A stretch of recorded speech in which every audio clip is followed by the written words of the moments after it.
প্ৰিয় দৰ্শক সকলোকে স্বাগতম জনাইছো মই পাৰ্থ। প্ৰিয় দৰ্শক, বেগম খালিদা জিয়া বাংলাদেশৰ প্ৰাক্তন প্ৰধানমন্ত্ৰীৰ আজি জনাজা, আজি তেওঁৰ অন্ত্যেষ্টিক্ৰিয়া, আৰু সেই অন্ত্যেষ্টিক্ৰিয়াত হাজাৰ বিজাৰ লোক একত্ৰিত হৈছে। 3:30 বজাত বাংলাদেশৰ সময় 3:30 বজাত বেগম খালিদা জিয়াৰ শেষকৃত্য সম্পন্ন হ'ব আৰু তেওঁৰ যি সমাধি, সেই সমাধি থাকিব তেওঁৰ স্বামী জেনেৰেল জিয়াউৰ ৰহমানৰ সমাধিৰ সমীপতে, আৰু সেই অঞ্চলক জিয়া উদ্যান বুলি কোৱা হয়, ঢাকাৰ পৰা কিছু নিলগত শ্বেৰে বাংলা নগৰত। যি কি নহওক, প্ৰথমতেই আপোনালোক জ্ঞাত হাজাৰ বিজাৰ লোকৰ সমাগম ঘটিছে বেগম খালিদা জিয়াৰ ফিউনাৰেল প্ৰচেছনত। এই যি শেষকৃত্যৰ যি যাত্ৰা, সেই যাত্ৰাত, তেওঁৰ শেষ যাত্ৰাত হাজাৰ বিজাৰ লাখ লাখ তেওঁৰ অনুগামী বা তেওঁক ভালপোৱা লোকে অংশগ্ৰহণ কৰিছে। যি কি নহওক, ভাৰতৰ সৈতে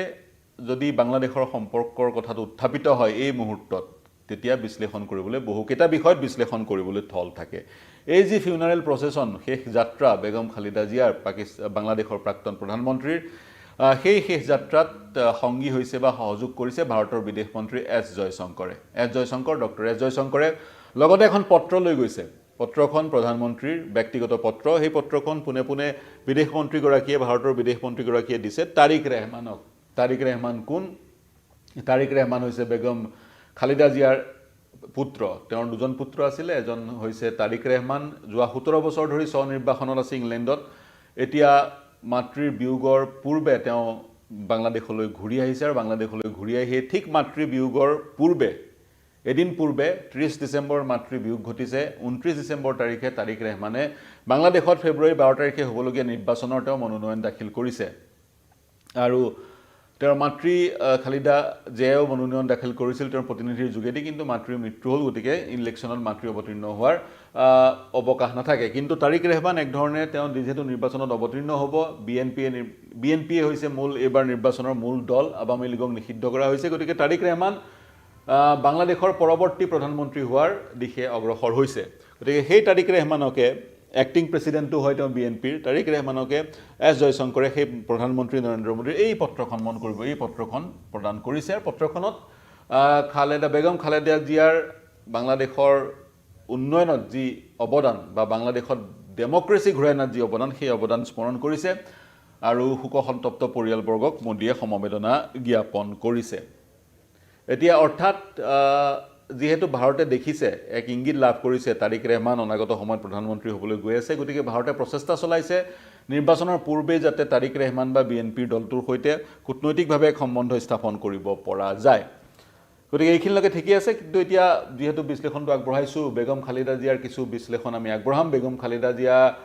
সততে অসমৰ বাতৰি কাকতত শিৰোনাম দখল কৰিছিল এটা সময়ত, যি সময়ত তেওঁ 2001 চনৰ পৰা 2006 চনলৈকে বাংলাদেশৰ প্ৰধানমন্ত্ৰী হৈ আছিল, আৰু সেই সময়তে তেওঁৰ পৃষ্ঠপোষকতাতে উত্তৰ পূৰ্বাঞ্চলৰ বিদ্ৰোহী সংগঠনবোৰে বাংলাদেশত শিবিৰ পাতিছিলগৈ। আৰু তাৰপিছত আপোনালোক সকলোৱে জানে, 2009 চনত যেতিয়া আৱামী লীগৰ চৰকাৰ হ'ল, শ্বেখ হাছিনা প্ৰধানমন্ত্ৰী হ'ল, সেই বিদ্ৰোহী সংগঠনবোৰৰ নেতৃত্বক এজন এজনকৈ ভাৰতবৰ্ষলৈ প্ৰত্যৰ্পণ কৰা হ'ল। যি কি নহওক, খালেদা জিয়া জেনেৰেল জিয়াউৰ ৰহমানৰ পত্নী। জেনেৰেল জিয়াউৰ ৰহমান 1977 চনৰ পৰা 1981 চনলৈকে বাংলাদেশৰ ডিক্টেটৰ আছিলে, ৰাষ্ট্ৰপতি আছিলে, আৰু যেতিয়া 1971 চনত বাংলাদেশ লিবাৰেশ্যন ৱাৰ হৈছিলে, বাংলাদেশৰ স্বাধীনতা আন্দোলন হৈছিলে, মুক্তি বাহিনীয়ে সশস্ত্ৰ সংগ্ৰাম কৰিছিলে, ভাৰতবৰ্ষৰ সেনাই সহযোগ কৰিছিলে, তেতিয়া 26 মাৰ্চ তাৰিখে 1971 চনৰ 26 মাৰ্চ তাৰিখে গোপন এক স্থানৰ পৰা বাংলা বেতাৰ বাৰ্তাত ৰেডিঅ'ৰ যোগেদি তেওঁ স্বাধীন বাংলাদেশৰ কথাটো ঘোষণা কৰিছিলে, আৰু তেওঁ পাকিস্তান আৰ্মিৰ মেজৰ আছিলে। 1965 চনত ভাৰতৰ বিৰুদ্ধে পাকিস্তানৰ যি যুদ্ধ হৈছিল, সেই যুদ্ধত তেওঁ অৱতীৰ্ণ হৈছিল।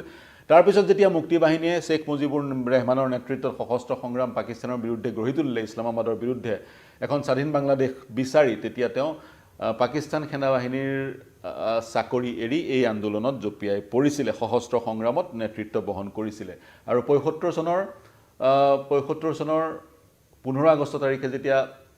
বংগবন্ধু শ্বেখ মুজিবুৰ ৰেহমানক নিষেধ কৰা হৈছিল, তাৰপিছত কিছুদিন অস্থিৰতা আমি পৰিলক্ষিত কৰিছিলোঁ। 77 চনৰ পৰা 81 চনলৈকে এক প্ৰকাৰ বেগম খালিদা জিয়াৰ স্বামী জেনেৰেল জিয়াউৰ ৰহমানে দেশখন চলাইছিলে, দেশখন লিবাৰেলাইজ কৰিছিলে। শ্বেখ মুজিবুৰ ৰহমানৰ ভাৰত চেণ্ট্ৰিক, ইণ্ডিয়া চেণ্ট্ৰিক যিবোৰ পলিচি বা প্ৰ' ইণ্ডিয়া পলিচি আছিল, সেইবোৰ তেওঁ পৰিহাৰ কৰি বাংলাদেশে আউটৰিচ প্ৰগ্ৰেম আৰম্ভ কৰিছিল, চাইনাৰ সৈতে সম্পৰ্ক স্থাপন কৰিছিল, সমান্তৰালে পাকিস্তানৰ সৈতেও সম্পৰ্ক স্থাপন কৰিছিল 1981 চনত চিটাগঙত জেনেৰেল জিয়াউৰ ৰহমানক নিষেধ কৰা হৈছিল তেওঁৰ যি সতীৰ্থ মিলিটাৰী সতীৰ্থসকলে তেওঁক নিষেধ কৰিছিল ষড়যন্ত্ৰমূলকভাৱে এতিয়া এই যি বিএনপি দলটো যিটো বিএনপি দলৰ খালেদা জিয়া এসময়ত মুৰব্বী আছিল এতিয়া তাৰিক ৰহমান জিয়াউৰ ৰহমান আৰু খালেদা জিয়াৰ পুত্ৰ তাৰিক ৰহমান এক্টিং প্ৰেছিডেণ্ট সেই বিএনপি দলটো জিয়াউৰ ৰহমানে গঠন কৰিছিল গতিকে স্বামীৰ মৃত্যুৰ পিছত দলটোৰ দায়িত্ব আহি পৰিছিল খালেদা জিয়াৰ হাতলৈ আৰু খালেদা জিয়াৰ সৈতে ভাৰতবৰ্ষৰ সম্পৰ্ক পূৰ্বৰে পৰা 70ৰ দশকৰ পৰা মূলতঃ 1979 চনত 1979ত তেতিয়াৰ যি প্ৰধানমন্ত্ৰী মোৰাৰজী দেশাই ঢাকালৈ গৈছিলে আৰু ঢাকালৈ যাওঁতে তেওঁক স্বাগতম জনাইছিলে যিটো বেংকুৱেট ডিনাৰ হৈছিলে যিটো ডিনাৰৰ আহ্বান জনাইছিলে জিয়াউৰ ৰহমানে সেই ডিনাৰটোত খালেদা জিয়াও আছিলে তাৰপিছত জেনেৰেল জিয়াউৰ ৰহমান প্ৰেছিডেণ্ট হিচাপে ভাৰতবৰ্ষলৈ আহিছিলে 1977 চনত জাষ্ট ইন্দিৰা গান্ধীৰ চৰকাৰৰ পতন হৈছে মোৰাৰজী দেশাইৰ চৰকাৰ গঠন হৈছে তেতিয়াও খালেদা জিয়াউৰ ৰহমানৰ লগত আহিছিলে নীলম সঞ্জীৱ ৰেড্ডীয়ে যিটো প্ৰধানমন্ত্ৰীগৰাকীৰ কাৰণে জিয়াউৰ ৰহমানৰ কাৰণে ডিনাৰ দিছিলে ৰাষ্ট্ৰপতি ভৱনত সেই ডিনাৰতো খালেদা জিয়া উপস্থিত আছিলে তাৰপিছত 1980 চনত যেতিয়া ইন্দিৰা গান্ধী পুনৰ আমাৰ ভাৰতবৰ্ষৰ প্ৰধানমন্ত্ৰী হ'ল তেতিয়াও 1980 চনত প্ৰধানমন্ত্ৰী ইন্দিৰা গান্ধী হোৱাৰ পিছত আহিছিলে জিয়াউৰ ৰহমান খালেদা জিয়াৰ সৈতে আৰু সেই ইন্দিৰা গান্ধী আৰু জিয়াউৰ ৰহমানৰ যিখন বৈঠক হৈছিল সেই বৈঠকতে সিদ্ধান্ত গ্ৰহণ কৰা হৈছিল যে শেখ হাছিনাক বাংলাদেশলৈ যাবলৈ দিয়া হওক তাৰ পূৰ্বে যিহেতু 75 চনত শেখ হাছিনাৰ পিতৃ শেখ মুজিবুৰ ৰহমানক এছাছিনেট কৰা হৈছিল আৰু তাৰ পিছত শেখ হাছিনা বহু বছৰ ভাৰতবৰ্ষত আত্মগোপন কৰি আছিল ভাৰতবৰ্ষত আত্মগোপন কৰাৰ পিছত 81 চনত শেখ হাছিনা বাংলাদেশলৈ ঘূৰি যোৱাৰ পথ প্ৰশস্ত হৈছিলে যেতিয়া খালেদা জিয়াৰ স্বামী জিয়াউৰ ৰহমান আৰু ইন্দিৰা গান্ধীৰ বৈঠকত সকলো সিদ্ধান্ত গ্ৰহণ কৰা হৈছিল তাৰ পিছত 81 চনত চিটাগঙত চট্টগ্ৰামত জিয়াউৰ ৰহমানক নিষেধ কৰা হ'ল তাৰ পিছত দলটোৰ বিএনপিৰ দায়িত্ব ল'লে খালেদা জিয়াই আৰু ইফালে আৱামী লীগৰ দায়িত্ব ল'লে শেখ হাছিনাই গতিকে দুগৰাকী বেগম বাংলাদেশৰ ৰাজনীতিৰ শীৰ্ষ পইণ্টত বা কেন্দ্ৰবিন্দুত উপনীত হ'ল বা চৰ্চাৰ কেন্দ্ৰবিন্দু হৈ পৰিলে 1981 চনৰ পৰা 1991 চনলৈ যি এক বাংলাদেশত শাসন চলিছিল ডেমক্ৰেসি নাছিল শাসন চলিছিল হুছেইন মহম্মদ ৰিছাদ নামৰ এগৰাকী আৰ্মিৰ জেনেৰেলৰ আৰু সেই হুছেইন মহম্মদ ৰিছাদ নামৰ আৰ্মি জেনেৰেল গৰাকীক আঁতৰাই গণতন্ত্ৰ প্ৰতিষ্ঠা কৰাৰ যি আন্দোলন আৰম্ভ হৈছিল সেই আন্দোলনৰ নেতৃত্ব এই দুই বেগমে লৈছিলে একগৰাকী বেগম হৈছে খালেদা জিয়া যাৰ মৃত্যু হৈছে আজি তেওঁৰ ফিউনাৰেল আৰু আনগৰাকী হৈছে শেখ হাছিনা যি ভাৰতবৰ্ষত এক বিশেষ পাক চক্ৰত পৰি তেওঁ ভাৰতবৰ্ষত আত্মগোপন কৰি থাকিবলগীয়া হৈছে তাৰ পিছত 1991 চনত দুই বেগমে যেতিয়া ডেমক্ৰেসি স্থাপন কৰিলে এক নিৰ্বাচন অনুষ্ঠিত হ'ল সেই 1991 চনৰ নিৰ্বাচনটোত খালেদা জিয়া প্ৰথমবাৰৰ কাৰণে বাংলাদেশৰ এগৰাকী মহিলা প্ৰধানমন্ত্ৰী হ'ল 1991 চনৰ পৰা 96 চনলৈকে তেওঁ মহিলা প্ৰধানমন্ত্ৰী হৈ থাকিলে 1991 চনৰ খালেদা জিয়াই মাৰ্চ মাহত বাংলাদেশৰ প্ৰধানমন্ত্ৰীৰ দায়িত্ব ল'লে মাৰ্চ মাহত প্ৰধানমন্ত্ৰীৰ দায়িত্ব লোৱাৰ পিছতে এপ্ৰিল মাহত এক ভয়ানক সাইক্লোনে এক ধৰণৰ ধ্বংস কৰি থৈ গ'ল বাংলাদেশ আৰু খালেদা জিয়া প্ৰধানমন্ত্ৰী হোৱাৰ পিছতে তেওঁৰ হাতলৈ সেইটো প্ৰত্যাহ্বান আহিলে সেই সময়ত দক্ষিণ পূব এছিয়াও সাংঘাতিক অস্থিৰ হৈ আছিল তেওঁ প্ৰধানমন্ত্ৰী হোৱাৰ পিছৰটো মাহতে ভাৰতবৰ্ষত প্ৰাক্তন প্ৰধানমন্ত্ৰী ৰাজীৱ গান্ধীক মে'ৰ 21 তাৰিখে এছাছিনেট কৰা হ'ল গতিকে তেনে ধৰণৰ প্ৰত্যাহ্বানবোৰ খালেদা জিয়াৰ সন্মুখলৈ আহিছিল তৎসত্ত্বেও কিন্তু ভাৰতবৰ্ষৰ সৈতে খালেদা জিয়াই এক কূটনৈতিক সম্পৰ্ক ৰাখাৰ চেষ্টা কৰিছিল তাৰ অন্যতম উদাহৰণ 1992 চনত খালেদা জিয়া ভাৰতবৰ্ষলৈ আহিছিল আৰু প্ৰধানমন্ত্ৰী নৰসিংহ ৰাওৰ সৈতে বহুকেইখন বৈঠকত মিলিত হৈছিল অনুৰূপ ধৰণে 1993 চনত প্ৰাইম মিনিষ্টাৰ ৰাও বাংলাদেশলৈ গৈছিলে যিখন সাৰ্কৰ শিখৰ সন্মিলন সেইখনত অংশগ্ৰহণ কৰিবলৈ আৰু যি সাৰ্কৰ যিটো ধাৰণা south Asian association for regional cooperation এই ধাৰণাটোৰ সৃষ্টি কৰিছিলে বা তেনে ধৰণৰ এক লুজলি হেল্ড এনে ধৰণৰ এক অৰ্গেনাইজেশ্যন সাউথ এছিয়ান কাণ্ট্ৰিজসমূহৰ অৰ্গেনাইজেশ্যন এটা বিচাৰিছিলে জিয়াউৰ ৰহমানে অৰ্থাৎ খালেদা জিয়াৰ স্বামীয়ে তাৰপিছত 2001 চনৰ পৰা 2006 চনলৈ পুনৰ বিএনপি শাসনলৈ আহিলে তেতিয়া 2001 চনৰ পৰা 2002 চনলৈ বিএনপি বাংলাদেশত শাসনত থকাৰ সময়ত কিন্তু বাংলাদেশৰ সৈতে ভাৰতবৰ্ষৰ সম্বন্ধ খুব ঠিক নাছিলে তৎসত্ত্বেও কিন্তু 2006 চনত খালেদা জিয়া ভাৰতবৰ্ষলৈ আহিছিলে মনমোহন সিঙৰ সৈতে বহুকেইখন বৈঠক কৰিছিল আৰু একাধিক চুক্তিটো স্বাক্ষৰ কৰিছিল মূলতঃ ট্ৰেড ৰিলেটেড চুক্তিত তাৰ পিছত 2006 চনত খালেদা জিয়াৰ চৰকাৰৰ পতন ঘটিলে কিছুদিন সামৰিক শাসন চলিলে সুপ্ৰিম কোৰ্টৰ চিফ জাষ্টিছৰ দ্বাৰাও দেশখন পৰিচালিত হ'ল সেই ধৰণে পৰিচালিত হোৱাৰ পিছত 2009 চনৰ পৰা যি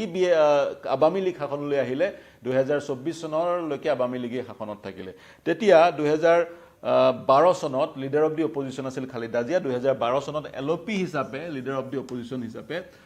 খালিদা জিয়া ভাৰতবৰ্ষলৈ আহিছিল আৰু সুষমা স্বৰাজক সাক্ষাৎ কৰিছিল আন নেতাসকলকো সাক্ষাৎ কৰিছিল 2014 চনত 2014 চনত যেতিয়া নৰেন্দ্ৰ মোদী প্ৰধানমন্ত্ৰী হ'ল নৰেন্দ্ৰ মোদী 2015 চনত